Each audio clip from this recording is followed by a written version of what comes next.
வரப்போற 26 தேர்தல்ல விஜய் எதிர்க்கட்சி ஆகுறதுக்கு நிறைய வாய்ப்புகள் இருக்கு அப்படின்னு ஒரு கருத்து கணிப்பு தகவல் கிடைச்சிருக்கு. இந்த தகவல் குறித்த வீடியோல முழுமையா பார்க்க போறோம். வாங்க பார்க்கலாம். இதுவரைக்கும் எம்ஜிஆருக்கு மட்டுமே இருந்த ஒரு ஆளுமை தற்போது விஜய்க்கு கிடைக்க ஆரம்பிச்சிருக்கிறது பாத்தீங்கன்னா, உண்மையிலேயே தமிழ்நாட்டில் இருக்கக்கூடிய பிற அரசியல் கட்சிகளை கதிகலங்க வச்சிருக்கு அப்படின்னு தான் சொல்லி ஆகணும். ஏன்னா அந்த அளவுக்கு மக்கள் விஜயோட கட்சிக்கு ஆதரவு தர்றதும், அதற்கு அடுத்தபடியாக யாரு மேலவே இல்லாத ஒரு நம்பிக்கை பாத்தீங்கன்னா அவங்க அனைவருக்குமே விஜய் மேல கிடைக்க ஆரம்பிச்சிருக்கு. இதற்கு முதல் முக்கிய காரணம் என்ன அப்படின்னு சொன்னா, அவர் ஒரு பிரபல நடிகர் அப்படின்ற காரணத்தினாலையும் கிட்டத்தட்ட 200 கோடி சம்பளம் வாங்கிட்டு இருந்த ஒரு நபர் எதுவுமே வேண்டாம் அப்படின்னு எல்லாத்தையுமே தள்ளிட்டு அரசியலுக்குள்ள நுழையிறதா பாத்தீங்கன்னா அனைத்து தரப்பு மக்களையுமே திரும்பி பார்க்க வச்சு, இந்த மனுஷன் என்னடா மக்களுக்காக இவ்வளவு ஒரு பெரிய விஷயத்தை பண்றாரே அப்படின்னு அவர் மேல ஒரு பெரிய ஈர்ப்பையும் வர ஆரம்பிச்சிருக்கு. படம் நடிக்கும் போது இருந்ததை விட இப்பதான் அவர் மேல ஒரு மிகப்பெரிய மரியாதையே உண்டாகுது அப்படின்னு நிறைய மக்கள் பேட்டிகளை சொல்லிட்டு வந்துட்டு இருக்காங்க.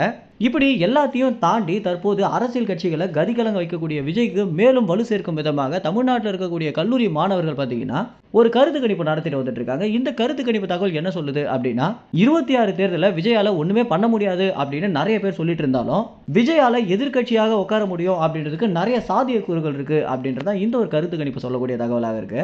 பொதுவாகவே மாணவர்கள் நடத்தப்படுற இந்த ஒரு கருத்து கணிப்பு தகவல்களுக்கு பாத்தீங்கன்னா அதிக அளவில் நியூஸ் சேனல்கள் ஆர்வம் செலுத்துவாங்க. ஆனா இந்த முறை இந்த ஒரு தகவலை வெளியிடவே கூடாது அப்படின்றதுல அதிகமாக கவனம் செலுத்திட்டு வந்துட்டு இருக்காங்க. ஏன்னா தமிழ்நாட்டில் ஆளுங்கட்சியாக இருக்கக்கூடிய திமுக பாத்தீங்கன்னா விஜய்க்கு சாதகமாக இப்படி ஒரு நியூஸை வெளியிட்டாங்க அப்படின்னா அவங்களுடைய தொலைக்காட்சிகளுக்கு ஏகப்பட்ட சிக்கல்களை கொடுப்பாங்க அப்படின்ற காரணத்தினால தான் இந்த விஜயோடைய நியூஸை அப்படியே புறக்கணிக்கவும் ஆரம்பிச்சிருக்காங்க. மேலும் இந்த மாதிரி விஜயை புறக்கணிக்கிறதன் மூலம் அவருடைய வளர்ச்சியை தடுத்து நிறுத்த முடியுமான்னு கேட்டீங்கன்னா நிச்சயமாக இல்லை அப்படின்னு தான் சொல்லணும். மேலும் இந்த தகவல் குறித்து என்ன நினைக்கிறீங்க அப்படின்னும், இந்த கருத்து கணிப்பு தகவல் உண்மையாகுமா ஆகாதா அப்படின்ற உங்களுடைய கருத்துக்களை கமெண்ட்ஸ்ல தெரிவிங்க. நன்றி, வணக்கம்.